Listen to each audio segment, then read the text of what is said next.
continue donc cette session de l'après-midi sur la question des enjeux pédagogiques autour d'une diversité linguistique en partage, avec un beau panel pour finir cette première journée avant d'enchaîner avec la conférence de Nick Evans, avec dans un premier temps la présentation d'Antonio Takassi, que je suis très heureuse d'introduire, qui va nous parler des enjeux de l'évolution de l'enseignement de la langue futunienne, qui sera ensuite suivi de sa collègue Pelelina Ikauno, que je suis aussi très heureuse d'annoncer cet après-midi, sur l'enseignement du wallisien, avec une approche un peu historique de l'évolution de l'enseignement du wallisien du premier au second degré, avec la toute nouvelle option au baccalauréat de wallisien depuis cette année. Et ensuite, on sera rejoint par le service de l'enseignement des langues et cultures kanak du vice-rectorat qui terminera cette session et qui nous parlera à leur tour des programmes d'enseignement du second degré en langue et culture kanak. Voilà. Je vous propose donc d'enchaîner les communications, 30 minutes de présentation, puis ensuite on aura 10-15 minutes d'échange à la fin de cette session. Donc, la parole est à toi, Antonio. Merci Stéphanie. Tout d'abord, je tiens à remercier Bernard Rigaud et l'équipe de l'UNC d'avoir invité la langue futunienne à participer à ce colloque.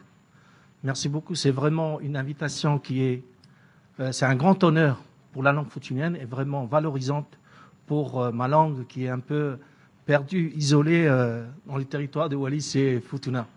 Merci. Donc, je veux vous parler des enjeux de l'évolution de l'enseignement de la langue futunienne. Mais tout d'abord, dans ma langue, malo le maori, malo le kataki. Bonjour à tous. Malo le maori, malo le kataki sont les deux façons de saluer une personne à Futuna quand vous la rencontrez. Malo le maori le matin, dans la matinée, et malo le kataki à partir de 11h jusqu'au soir. Concernant le déroulement de mon intervention sur les enjeux de l'évolution de l'enseignement, d'abord le futunien langue polynésienne, ensuite le futunien avant son intégration dans l'enseignement dans les écoles, l'intégration de la langue futunienne dans l'enseignement en 1992, un constat et un bilan depuis son intégration dans l'enseignement, quelques apports apportés par l'Éducation nationale et l'Assemblée territoriale de Wallis et Futuna, ainsi que la coutume, comme le groupe de travail pédagogique intitulé GTP, une structure d'académie qui est en cours, qui va être mise en place, et enfin, quelques perspectives et défis, et je terminerai par une petite conclusion pour mon intervention. Le futunien, c'est une langue polynésienne qui fait partie du sous-groupe des langues océaniennes, de la famille des langues austronésiennes. C'est une langue qui a évolué en interne et qui a pris contact avec d'autres langues au XIXe siècle, par exemple l'anglais. Ce contact a donné beaucoup d'emprunts, des emprunts directs qui concernent des termes techniques, des objets et même avec quelques concepts. À la même époque, il y avait les missionnaires qui sont arrivés à Futuna en 1837 et qui ont introduit beaucoup de mots issus du latin. Et le constat que nous avons fait, ce sont surtout des mots qui concernent les prénoms chrétiens et le découpage du temps. Mais c'est surtout depuis le protectorat de Wallis et Futuna, demandé en 1842, et le statut du territoire officialisé le 29 juillet 1961, et également par le biais de l'enseignement, des médias, et jusqu'à aujourd'hui avec l'intensification des relations entre l'archipel et la métropole, que la langue futunienne a subi de plus en plus l'influence du français. Beaucoup de mots sont en usage dans la langue futunienne qui sont empruntés du français et, par exemple, dans le domaine du vocabulaire administratif et politique. Et le danger aujourd'hui, c'est que les jeunes mélangent les deux langues. Ils mélangent les deux langues. Et même avec l'exemple que je vous ai donné, ici, la phrase, vous voyez bien que j'ai mis en rouge. Aujourd'hui, les jeunes mélangent et utilisent, prononcent les mots français, comme ils prononcent dans la langue étrangère, en foutunien, comme l'exemple. Alors qu'il y a des termes, des équivalents de ces mots-là dans la langue foutunienne, comme par exemple stylo, pen, en foutunien, qui est un emprunt de l'anglais, pen, et cahier, kaupepa, qui est le terme foutunien.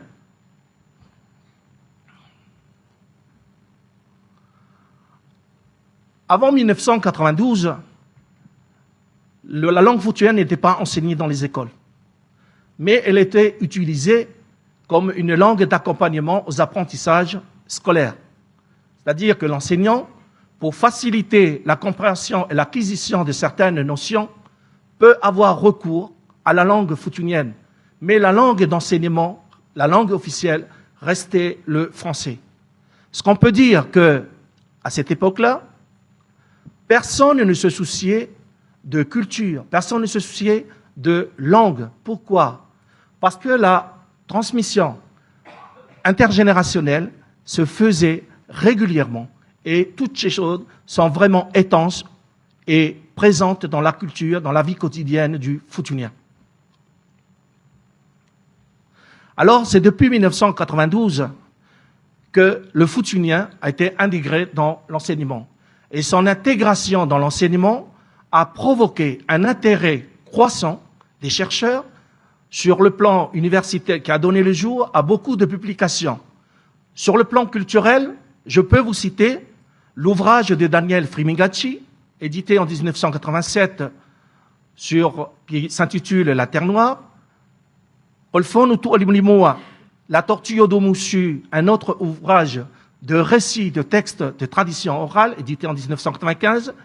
Et vous pouvez consulter et trouver dans le site Panclos du Lacito CNRS beaucoup de textes accessibles de la tradition orale et de la culture foutunienne. Du point de vue linguistique, le dictionnaire foutunien français de Clermont-Isfori et la grammaire du foutunien de Clermont-Isfori, édité en 1987. Je cite vraiment, je tiens vraiment à ces ouvrages, parce que depuis l'intégration de l'enseignement de la langue foutunienne, ces ouvrages étaient utilisés comme les seuls supports pédagogiques pour l'enseignement de la langue et de la culture au niveau dans les classes de seconde et du lycée. Dans les établissements scolaires de Futuna, on peut dire que l'enseignement de la langue foutunienne concerne à plus de 90% des élèves locuteurs natifs, c'est-à-dire des élèves qui parlent un futunien authentique, qui ne parlent pas de pseudo-dialecte, comme on le constate ailleurs dans d'autres langues polynésiennes, mais vraiment une langue authentique, ancrée dans la coutume et dans la tradition orale. Au collège, depuis l'intégration de l'enseignement de la langue foutunienne, il n'y a qu'une heure. C'est un enseignement qui est réalisé par une heure hebdomadaire. L'horaire n'est pas suffisante pour pouvoir enseigner correctement la culture et l'étude raisonnée de la langue. Mais c'est déjà un point valorisant pour l'identité et le statut de cette langue foutunienne par rapport aux autres langues enseignées au secondaire. Dès l'ouverture du lycée d'État de Wallis et Futuna en 1988, les élèves ont bénéficié d'un enseignement du wallisien, mais qui par la suite a été supprimé. Et je ne sais pas les raisons pourquoi on l'a supprimé. Cependant, depuis 2013, le lycée propose à nouveau un enseignement du wallisien qui a été complété par la suite par le foutunien en 2014. Et cet enseignement se réalise aujourd'hui comme une option LV3, c'est-à-dire 3 heures hebdomadaires. Le constat que je peux faire, ou le bilan depuis l'intégration de cette langue, de ma langue foutunienne, ma langue maternelle, c'est que depuis son intégration, il n'y a pas eu de programme officiel. Des dispositifs ont été mis en place au niveau d'une sorte d'expérimentation au niveau de la classe de niveau maternel en l'an 2000.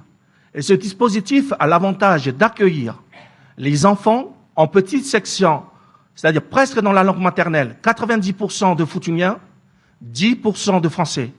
Et progressivement, 50% de futuniens, 50% de français. Et après, en grande section, 10% de futuniens, c'est l'inverse, et 90% de français. Et comme toujours, je disais que c'est un dispositif qui a besoin d'être révisé. Pourquoi? Il y a une rupture avec le primaire. Depuis l'intégration de l'enseignement de la langue futunienne jusqu'à aujourd'hui, l'enseignement en primaire est réalisé à travers 1 heure hebdomadaire. Et suite au colloque, il y a des collègues qui sont ici présents, qui ont participé à ce colloque de 2014, le constat que nous avons fait que cette heure hebdomadaire est consacrée depuis son intégration à l'enseignement de la culture, mais très peu sur l'enseignement de l'étude raisonnée de la langue. Le vice-rectorat a mené par la suite des réflexions qui se sont concrétisées par des missions à Tonga, dont je suis parti à Tonga, un colloque qui s'est réalisé en septembre 2014, sous l'impulsion des réflexions sur refondant l'école. Tout cela a fait surgir au sein des autorités de Wallis et Futuna, à faire prendre conscience qu'il faut améliorer et valoriser l'enseignement des langues vernaculaires. Parallèlement à cette prise de conscience des différentes autorités, nous avons pu, avec l'impulsion du vice-rectorat, nous avons pu élaborer des nouveaux programmes de Wallisiens et de Futuniens, et la mise en place de nouvelles structures et de nouveaux dispositifs. Les nouveaux programmes d'enseignement du futunien. Concernant l'esprit de ces nouveaux programmes, d'abord, nous sommes partis du constat que c'est une langue qui est parlée plus de 90% des élèves locuteurs natifs, des élèves qui parlent une langue authentique. Par conséquent, nous avons repensé qu'on ne peut pas enseigner une langue maternelle comme on enseigne une langue étrangère, une langue seconde. De plus, au regard de l'environnement historique et culturel, il est nécessaire de tendre vers un bilinguisme français-futunien. Et nous avons adopté la démarche comparative, c'est-à-dire mettre en place une progression de l'étude raisonnée de la langue en futunien, parallèle à la progression de l'enseignement de la langue française. Et d'un point de vue didactique et linguistique, il convient d'assurer une progression, une cohérence de la maternelle jusqu'au lycée. D'un point de vue culturel, parce que nous avons mis une progression, un programme, une progression différente pour l'enseignement de la culture et de la coutume. Concernant l'enseignement de la culture de la maternelle, beaucoup de facteurs ont été pris en compte. D'abord, les savoir-faire, la coutume et tout ce qui concerne la culture est enseigné en fonction de la maturité de l'élève, des étapes initiatiques de l'élève au sein de sa famille. Et même, on a pris en compte aussi le niveau de la classe. Montrer à l'élève que c'est une culture, un patrimoine vivant, que c'est une langue vivante et qui a besoin d'être évoluée.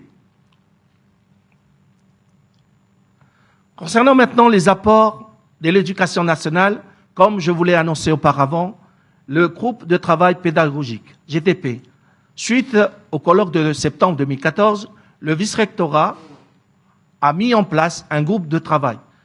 Et ce groupe de travail avait pour objectif, d'une part, faire évoluer l'enseignement des langues futuniennes et wallisiennes en vue d'offrir aux élèves une option au baccalauréat. C'est ce qui va se passer cette année pour le baccalauréat à Wallis et Futuna pour la première fois. Et d'autre part, valoriser le patrimoine local et régional à travers les enseignements disciplinaires et interdisciplinaires.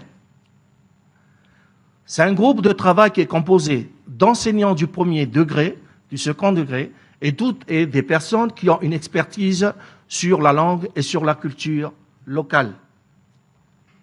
Les différentes missions du groupe de travail pédagogique élaborer des programmes d'enseignement du futunien et du wallisien dans une perspective cohérente entre les deux langues, la langue futunienne et la langue wallisienne, dresser un état de lieu des outils pédagogiques, parce qu'au départ, depuis l'intégration de cette langue, chaque enseignant produit ses outils pédagogiques lui-même avec sa progression. Donc, il fallait dresser un état de lieu et regrouper tous ces outils pédagogiques et les mutualiser. Enseigner en futunien, c'est-à-dire passer du statut institutionnel de langue seconde à celui de langue d'enseignement. Une autre mission, créer une option LCR au baccalauréat, c'est ce que je vous ai dit tout à l'heure, ce qui va se passer à la fin de cette année 2016. Constituer un centre de ressources pédagogiques et mettre en place une formation, voire pourquoi pas une certification pour les enseignants de futunien et de wallisien. On voit déjà la volonté de l'éducation nationale de valoriser les langues vernaculaires. Dans la loi de refondation de l'école en 2013, et même dans un arrêté, la ministre de l'Éducation nationale, dans un arrêté du 11 janvier 2016, a inscrit dans l'article 1, a ajouté à côté du tahitien, le futunien et le wallisien. C'est vraiment une grande reconnaissance de l'éducation nationale. Plus le travail permanent du groupe du GTP, lors de la session du baccalauréat 2016, les futurs bacheliers de séries technologiques auront la possibilité de présenter le futunien en LV2, c'est-à-dire qu'ils auront une épreuve écrite et une épreuve orale. Quant aux candidats de série générale, ils présenteront la langue futunienne en option LV3, c'est-à-dire qu'il n'y a qu'un oral. La deuxième structure mise en place par l'Assemblée territoriale, par le vice-rectorat et les autorités de Wallis et Futuna, c'est la structure d'académie. Il y a eu auparavant plusieurs tentatives d'académie à Wallis et Futuna, mais elles se sont avérées infructueuses. Pourquoi? Probablement par le manque de financement, de subventions. Probablement, peut-être nos autorités n'ont pas conscience qu'il fallait mettre de l'importance de cette structure d'académie. Et peut-être aussi par le manque de motivation des différents partenaires qui existent à Wallis et Futuna. Mais aujourd'hui, le contexte paraît plus favorable. D'abord, avec le dynamisme de l'ALK, de l'Académie des langues kanak, l'aide du Farevana, de l'Académie de la langue polynésienne, nos autorités ont pris conscience qu'il faut à tout prix mettre cette structure pour sauvegarder et promouvoir la langue futunienne et la langue wallisienne. Donc, l'Assemblée territoriale, dans une délibération du 1er décembre 2014, c'est tout récent, dans l'article 1, adopte le principe de la création de l'Académie des langues futuniennes et wallisiennes, suivi par un arrêté préfectoral du 11 décembre 2014, où il est approuvé et rendu exécutoire la mise en œuvre de l'Académie des langues futuniennes et wallisiennes. Avec la collaboration de l'ALK et la présence de toutes les autorités de Wallis et Futuna, nous avons pu mettre un statut pour cette structure d'académie, où dans l'article 2, définit bien la mission générale de cette académie, fixer les règles d'usage du futunien et du wallisien, concourir à la promotion, à la sauvegarde et au développement de la transmission des langues et cultures futuniennes et wallisiennes. Les missions de cette académie comprennent deux domaines. La linguistique, c'est-à-dire c'est une académie qui doit avoir le contrôle pédagogique sur la production des outils didactiques sur les langues et cultures futuniennes et wallisiennes. L'autre mission, l'autre qui est culturelle, renforcer la politique de collecte afin de mettre en place un centre de ressources pour l'enseignement de ces langues. Et toujours dans ce statut, dans l'article 3, il est bien défini que c'est une académie parce que c'est un seul territoire, mais avec deux antennes. Une antenne qui sera placée à Futuna pour la langue futunienne et une antenne basée à Wallis pour la langue wallisienne. Mais malheureusement, actuellement, Bien que son budget de cette académie prévisionnelle de 21 millions est voté par l'Assemblée territoriale de Wallis et Futuna, bien que son statut ait été adopté par l'Assemblée territoriale, je peux vous dire qu'aujourd'hui, que l'Académie des langues futuniennes et wallisiennes, tant attendue, et que tout le monde, depuis un certain temps, ont pris conscience qu'il faut mettre en place une telle structure, je peux vous dire qu'elle est malheureusement au point mort et n'est pas encore inaugurée officiellement jusqu'à aujourd'hui par nos autorités. Et je trouve vraiment dommage. Concernant les perspectives et défis, depuis l'intégration de la langue futunienne, l'enseignement n'a pas commencé dans des bonnes conditions. D'abord, avec le fait qu'il y a peu de ressources, pas d'outils pédagogiques. C'est une langue qu'il faut essayer de valoriser au même niveau que la langue officielle qui est le français. De plus, il y a ce regard négatif des parents envers l'enseignement de leur langue maternelle. C'est-à-dire que pour eux, ils estiment que la langue des études, c'est le français. Mais il ne sert à rien d'apprendre le futunien. Alors, pour remédier à tout cela, j'ai pu intégrer dans le cursus au niveau des classes au collège une sorte de journée culturelle pour compléter le cursus de l'élève futunien, une journée culturelle où les élèves présentent des activités linguistiques et culturelles. Par exemple, rendre vivant un site, une mise en scène d'une bataille d'autrefois, et comme vous le voyez ici avec les photos, où les anciens sont en train d'initier les élèves de classe de 3e sur la préparation du kava royal ainsi que du kava du chef.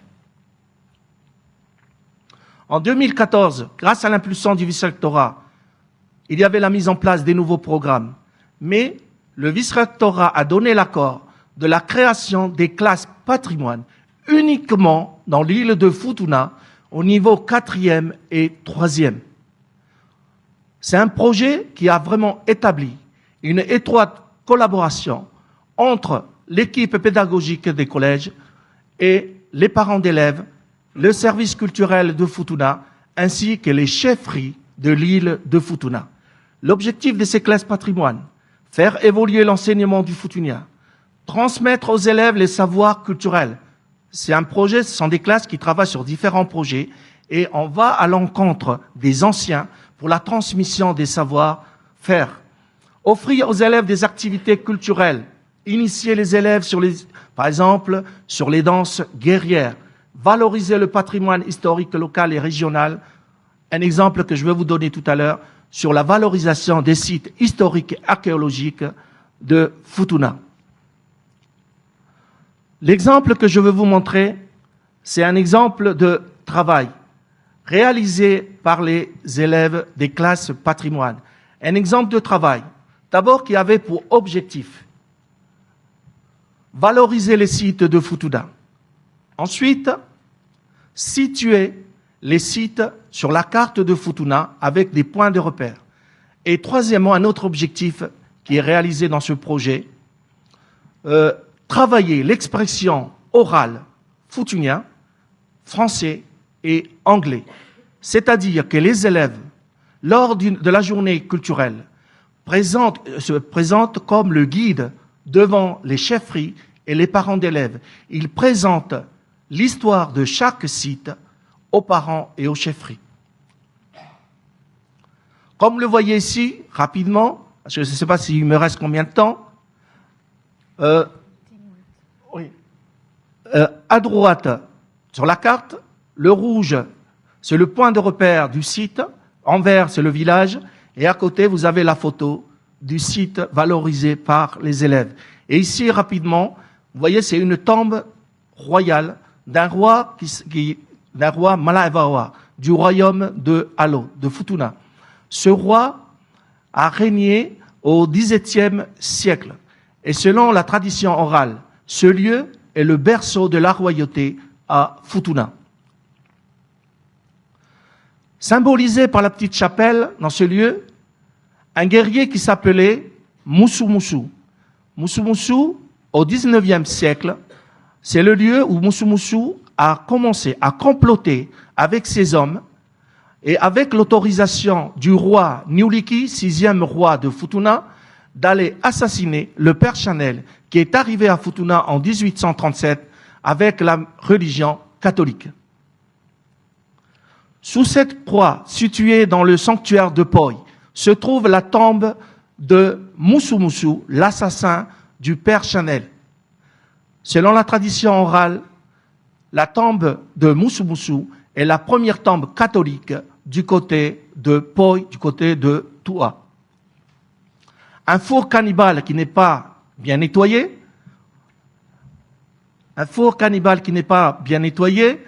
mais très important, valorisé parce que c'est suite à ce cannibalisme d'un certain guerrier papa où sont apparus dans l'île d'Alofi les dauphins. Une autre tombe royale caractérisée par les deux petits murets, c'est la tombe d'un roi Veliteki, 5e roi de Futuna, juste avant l'arrivée de la mission catholique en 1837. À 50 mètres de là, vous avez la tombe d'un autre roi, Niuliki, 6e roi de Futuna, et c'est ce roi qui a accueilli le père Chanel avec la mission, avec la religion catholique. Et c'est le roi qui a participé à la dernière bataille entre les deux royaumes à Futuna, c'est-à-dire entre Alo et Singave. Réalisé en 1839. Un escalier taillé dans la pierre par des Tangiens, selon la tradition orale, ce ne sont pas les Tangiens qui sont venus conquérir Wallis et Futuna, mais des Tangiens qui sont venus auparavant pour chercher le Pulotu, c'est-à-dire le domaine des dieux. Une rivière qui prend sa source au pied du point culminant de Futuna, qui est la première frontière entre les deux royaumes à Futuna. Une croix qui caractérise le lieu où la baie où a débarqué la mission catholique novembre 1837. Un site fouillé par Daniel Frimigachi, archéologue, où il a trouvé la poterie Lapita, une pierre dorsale d'un guerrier, il s'appelait Sakumani, un guerrier cannibale,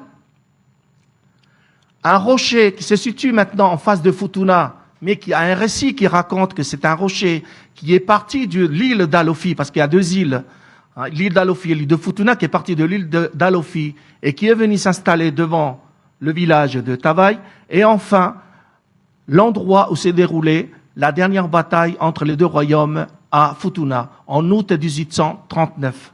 Voilà un exemple de travail que je réalise avec mes élèves des classes patrimoine pour leur faire travailler l'oral, l'expression orale, en français, en futunien et en anglais. C'est-à-dire que les élèves présentent les sites devant les chefs et les parents en trilingue. Un autre exemple de travail, surtout pour valoriser la langue maintenant. Et ça, c'est un travail que je réalise avec mes élèves avec des interférences avec les collègues en français, pour la maîtrise du français et aussi pour la valorisation de la langue futunienne. Un travail qui a pour objectif faire prendre conscience aux élèves la variabilité des formes verbales en français et l'invariabilité des verbes en futunien, en sachant que certains verbes statifs en futunien s'accordent en nombre avec le sujet. Donc l'objectif de le travail comme support, donner le même texte en futunien et en français à deux groupes de travail. Ensuite, la première activité, demander à ces deux groupes de mettre au présent les deux textes, le texte en futunien et le texte en français. Ensuite, deuxième activité, identifier, souligner les verbes et que constatez-vous, etc., échange et réinvestissement. Voilà un exemple de travail que je donne aux élèves pour valoriser la langue futunienne et même pour travailler aussi la maîtrise du français. Il y a cette journée mondiale du patrimoine. Depuis la création de ces classes patrimoine, tous les ans, les élèves de ces classes réalisent des expositions de leur travail, comme vous le voyez avec les photos, mais le professeur, moi-même, en train d'initier les élèves aux danses guerrières, comme par exemple le Soswamako. Et à côté, un ancien qui sensibilise ou bien qui montre aux élèves des classes patrimoine la préparation des mets locaux, des mets traditionnels. L'an dernier, nous avons pu emmener les élèves des classes patrimoine 3e et seconde, ici en Nouvelle-Calédonie, à la rencontre de la culture mélanésienne et de la langue mélanésienne. Ensuite, en Polynésie, pour la rencontre de la langue tahitienne et la culture tahitienne. Et j'ai participé, un élève que j'ai préparé qui a participé à l'événement Orero à Tahiti. Dans le cadre de l'histoire des arts, en classe de 3e, les élèves travaillent des œuvres locales, comme la danse guerrière du Sosoamako, les déclamations réalisées lors du Katoanga. Et de nos jours, un plus, c'est que le vice-rectorat a accordé la mise en place d'une option d'exploration art et patrimoine intégrée dans les classes de seconde à Futuna, à Sisia. Le bilan de ces classes patrimoine est vraiment très, très positif. D'abord, l'année dernière, selon les statistiques du vice-rectorat, il y a cette augmentation au niveau des résultats des Wallisiens de Futuna au niveau du DNB, une augmentation significative, une augmentation sensible aussi au niveau des mentions et une augmentation du taux d'orientation en voie générale après les classes de 3e. Des effets positifs des classes patrimoine qui est vraiment valorisant et qui donne à l'élève futunien une grande confiance en soi et une plus grande ouverture au monde. Donc le vice-rectorat, devant ces résultats encourageants, a soutenu la création des classes patrimoine dans les autres collèges du territoire depuis cette année 2016. L'enseignement de la langue futunienne doit relever le défi de la formation. Il y a très peu de formation initiale et c'est la raison pour laquelle il faudrait renforcer le partenariat avec l'Université de la Nouvelle-Calédonie, une prise en compte de la langue futunienne dans les différentes structures qui existent en Nouvelle-Calédonie. D'abord, dans la filière langue et culture océanienne, qui pourrait accueillir des bacheliers de Futuna et offrir une formation adaptée. Un partenariat avec les SPE pour aboutir à une formation diplômante. Avec l'IFM de Nouvelle-Calédonie, une prise en compte de la langue futunienne dans la formation des futurs enseignants du primaire. Pour conclure, si l'on se réfère aux critères définis par l'UNESCO pour déterminer la vitalité d'une langue, je peux vous dire, même si la transmission intergénérationnelle s'effectue convenablement à l'île de Futuna, je peux vous dire que la langue futunienne fait partie des langues qui sont en danger. D'abord par le faible nombre de locuteurs. C'est une langue qui est enseignée mais qui n'est pas reconnue officiellement. C'est une langue qui est toujours minorée par rapport à l'enseignement, à la langue dominante qui est le français. Et la langue futunienne occupe un espace médiatique restreint et il y a très peu de ressources. Par ailleurs, il y a beaucoup de futuniens expatriés en Nouvelle-Calédonie. Donc, ce qu'il faut faire, une prise en compte également de l'enseignement du futunien dans le cursus des élèves expatriés en Nouvelle-Calédonie. Ils sont plus nombreux que les élèves qui vivent sur l'île de Futuna. Donc, et pourquoi? Parce que ce que nous remarquons, les élèves expatriés futuniens en Nouvelle-Calédonie ne parlent pas une langue authentique, parlent une langue qui n'est pas authentique et la transmission intergénérationnelle semble rompue en Nouvelle-Calédonie, dans ces communautés. Enfin, la question mérite d'être posée. Est-ce que la langue futunienne doit-elle se cantonner à la tradition, à la coutume? Non, c'est une langue qui doit relever le défi de la modernité et de la mondialisation.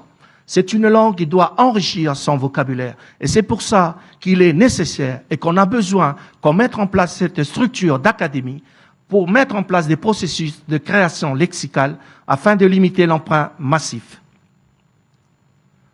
Le futunien, je termine là-dessus, le futunien est une belle langue, riche, originale. C'est une langue qui mérite d'être reconnue. Elle fait partie des 75 langues de France. Elle fait partie du patrimoine de France. C'est une langue qui doit être enseignée en parallèle et sur un pied d'égalité avec le français de la maternelle et au lycée. Et je suis convaincu, parce que grâce aussi aux sociolinguistes qui ont bien démontré que l'enseignement de la langue futunienne, un enseignement d'une langue maternelle, permet une meilleure scolarisation, une meilleure ouverture au monde, une meilleure réussite sociale et scolaire. Malo Lelofa, merci beaucoup.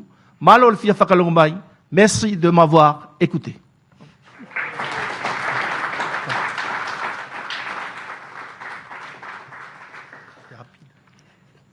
Merci beaucoup, Antonio, pour cette présentation dynamique et passionnée à ton image. On prend maintenant l'avion et on va parcourir 240 km pour aller jusqu'à Wallis avec la présentation de Pelelina Ikauno dans la continuité de celle que vient de faire Antonio sur l'enseignement du wallisien.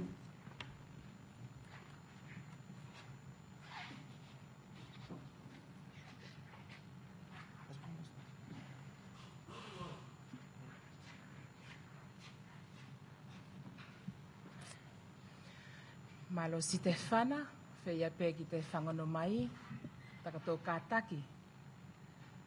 En fait, moi avec Antonio, vous allez constater qu'on a travaillé sur presque les mêmes, sur la même chose. L'historique des langues, sur le travail sur le GTP, le groupe de travail qui s'est créé.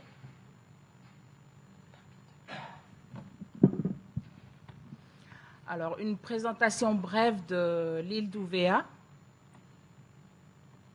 qui est grande de 18 km sur 6, entourée d'une vingtaine d'îlots d'origine corallienne, située dans l'océan Pacifique occidental. Un petit schéma, c'est plus parlant. Qui se distance de l'île de Futuna de 230 km, presque 240, et de la Nouvelle-Calédonie de plus de 2000 km. On va continuer avec des données démographiques. Alors, Wallis compte plus de 8500 habitants, Futuna un peu plus de 3600, qui forment 12 100 habitants par rapport à la diaspora présente en Nouvelle-Calédonie, qui fait presque le double de la population du territoire. Ici, vous avez des données je vais dire sociolinguistiques, avec la langue la plus parlée, pour vous situer un peu dans l'île de Wallis. La langue la plus parlée, c'est la langue wallisienne. 5256 qui parlent le wallisien. Si vous comparez à la langue française, 1183. L'anglais, 16 personnes parlent l'anglais. Et le futunien, 2668. Pour vous emmener à la place du wallisien à l'école. C'est tout ce que Antonio vous a décrit tout à l'heure. Alors, au premier degré, dans le dispositif actuel, on a les vases communicants. Ce dispositif a été initié en 1998 avec en petite section 90% accueil de l'enfant en langue maternelle, 10% en langue française. En moyenne section, on passe à 50-50 et en grande section, on passe à 10 en langue wallisienne et 90% en langue française. Et quand il passe à partir de l'ACP, à partir du cycle 2, on se retrouve avec 1 heure d'éveil culturel uniquement. Et ce, jusqu'au collège, hein, et 1 heure d'éveil culturel. Et à Wallis, on a 9 écoles élémentaires, dont 3 ont proposé aux parents d'élèves la possibilité d'accueillir leur enfant à 100% langue française. Toujours avec ces représentations négatives sur la langue wallisienne, on préfère mettre son enfant dans la classe à 100% français que de le mettre en wallisien pour qu'il puisse mieux parler la langue française. Depuis 2015, une proposition de programme a été mise en place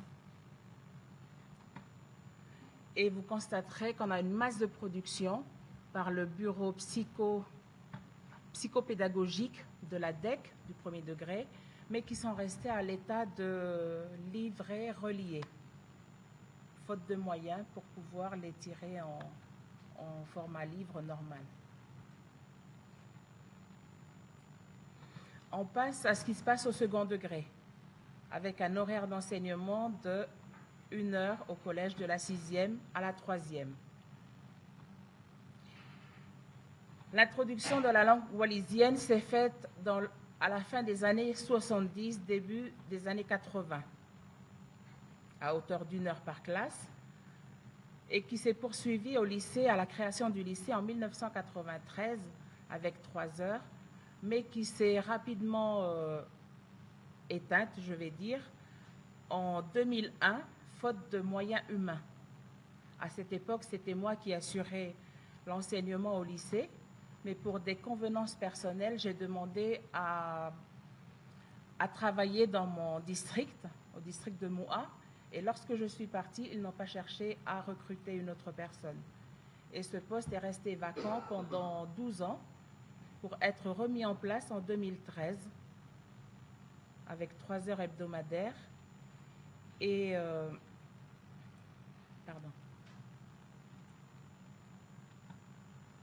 2015 qui est, je considère, c'est une année cruciale pour le wallisien et le foutounien parce que c'est à partir de 2015 que tout s'est vraiment mis en place avec la certification en langue wallisienne et le groupe de travail GTP dont Antonio avait parlé tout à l'heure, le groupe de travail pédagogique. Et à partir de là, on a pu mener un travail sérieux pour pouvoir mettre en place des outils pédagogiques. Et ce que nous avons, le chemin emprunté par la cellule de Wallis, c'était celui-ci. On s'est constitué en groupe de degrés, un groupe du premier degré, un groupe du second degré et une retraitée, une ancienne enseignante de langue wallisienne. Et on a emprunté les différents domaines de l'histoire des arts pour pouvoir produire nos outils pédagogiques.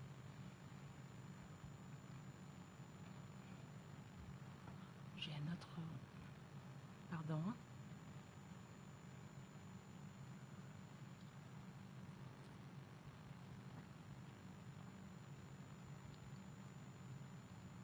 Alors, je vais vous présenter le cadre local. Dans le cadre local, on a un projet éducatif au sein du vice-rectorat, projet éducatif 2013-2017. Et la troisième ambition, qui s'intitule « Valoriser l'éducation culturelle et la connaissance du patrimoine », on a ces objectifs de créer un centre de ressources pédagogiques, faire évoluer l'enseignement, valoriser le patrimoine, offrir aux élèves des activités artistiques culturelles diversifiées. En 2014, on a eu le colloque dont Antonio a parlé, je vais faire du répétitif là, qui convenait avec le cadre légal, le cadre national. En 2015, on a eu la création du groupe de travail pédagogique avec toutes les personnes qui, le pilotage par la vice-rectrice, avec les inspecteurs du premier degré, la directrice du second degré. Ils ont mis en place la coordination avec des chargés de mission, à savoir Stéphane Ohanissi pour Wallis et Michel Lataille-Ouvert pour Futuna. Et le groupe de Wallis a travaillé de la manière suivante. Alors, on s'est constitué en 2 groupes différents. On a appelé une cellule de travail, la petite fourmilière, ceux qui travaillent tous les jours, toutes les semaines, de mercredi après-midi, de 14h jusqu'à tard le soir, vendredi 14h jusqu'à tard le soir, et on dépensait nos week-ends samedi, dimanche si ce n'était pas encore terminé, avec une autre cellule qu'on a appelée la cellule élargie, qui jouait un peu le rôle de l'académie à cette époque-là, puisque l'académie, elle n'était pas encore mise en place. Hein. Mais cette cellule-là n'a pas encore été sollicitée. Manque de temps et on avait des personnes qui étaient souvent en déplacement et du coup, on n'a pas pu solliciter ce groupe élargi. Mais heureusement que là, maintenant, on a notre académie qui est mise en place. Et nous, on a opté pour le choix des domaines de l'histoire des arts pour pouvoir mettre en place nos outils pédagogiques. Comme pour l'art du spectacle vivant, on a choisi les danses et il y a une personne qui devait travailler sur ça, parmi le groupe de travail. la cérémonie du kava, par exemple, l'art du quotidien, et c'était moi qui avais choisi de travailler sur le tressage, sur les différents motifs de natte, et ainsi de suite sur les autres domaines de l'histoire des arts.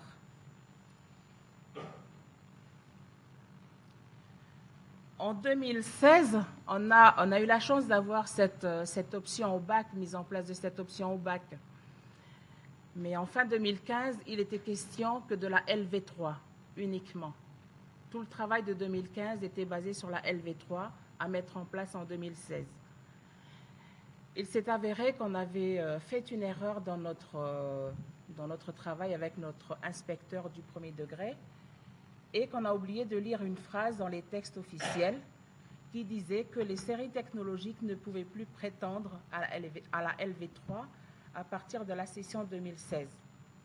Et de ce fait, comme bon nombre de mes élèves en terminale proviennent de la STMG série technologique et qui ont fait le choix de suivre cette option depuis la seconde, pour ne pas que leurs efforts soient vains depuis 3 ans, la proviseure a demandé à la DGESCO d'ici de pouvoir inscrire ces élèves-là de manière à ce qu'ils puissent avoir le choix entre l'espagnol et le wallisien. Et on se retrouve avec toujours la concurrence entre les langues, entre latin en LV3 et wallisien LV3, entre espagnol LV2 et wallisien LV2. Et parmi tous mes élèves qui sont en série technologique, tout le monde n'a pas opté pour le choix de la langue wallisienne. Toujours avec les représentations négatives des parents, tu vas faire l'espagnol, puisque pour faire de longues études, pour prétendre à un BTS, tu auras besoin d'une LV2. Et de ce fait, certains de mes élèves n'ont pas pu choisir cette option wallisien. Mais j'en ai quand même qui sont restés en option wallisien. Ils sont au nombre de 6 en série technologique et 7 en série générale qui vont présenter la LV3. C'est un gros chantier encore. Chaque enseignant doit produire ses propres outils pédagogiques. Et je disais à la collègue de la Polynésie tout à l'heure, en cas de difficulté, elle sait vers qui se tourner. Alors que nous, à Wallis-et-Futuna, on n'a pas d'autres personnes compétentes, référentes, sur lesquelles on puisse compter, on puisse taper à côté juste sur l'île, soit à Wallis, soit à Futuna. Et c'est une grande bataille pour nous. Si on ne sait pas quoi faire, on va sur Internet et on fuit comme des fous. Et on perd beaucoup de temps sur ça. Et c'est malheureux puisque même nos inspecteurs ne peuvent pas nous aider. On ne peut pas compter sur eux. On ne peut que compter sur nous. Mais bon, on ne va pas se plaindre pour ça. C'est un vrai combat, c'est un gros chantier pharaonique encore qui reste à faire. Mais on ne va pas s'arrêter là. Ici, je vous ai mis les modalités, différentes modalités, tout ce qu'on a été pioché sur Internet. Et j'ai juste mis en conclusion que le cadre maintenant est posé, mais le chantier reste encore à travailler. Il advient maintenant de retrousser nos manches, de se repencher cette année 2016 sur la suite du chantier qui demeure encore pharaonique.